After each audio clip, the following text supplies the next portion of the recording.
Hope you guys are doing well. Welcome back to the Filmora video editing series. So in the last class we have covered all these options like the effect, transition, titles, and now we are going to see some other options as well.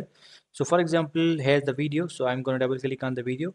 As you can see, after double clicking on the video, here the video properties will be open. So as you can see in the transform section, if you want to make changes in the video, like if you want to increase the scale or if you want to rotate it or if you want to change the position, you guys can also do that from here. Has the mask section. If you want to apply the mask, as you can see, you can also apply the mask in the circle section, in the rectangle, in the star, and the all way. If you want to import any mask, you guys can also do that. So this is the mask section, and then we are going to go back to the basic, and after going to the basic we are going to click this option again. So we have to scroll this and transform. After that we have the second option. So has the opacity. If you want to decrease the opacity of the video, you guys can also do that. Has the blending mode, the darken or multiply, it's up to you that which mode you are selecting. And the normally it should be normal option. So we are going to scroll this.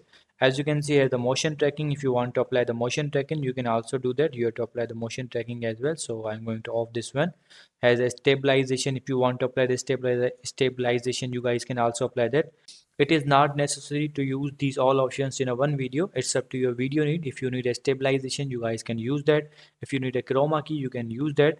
It's up to your video needs. So after that we have drop shadow. If you want to apply the drop shadow, you guys can also do that. So these are the basic options which can be useful for you guys in the video.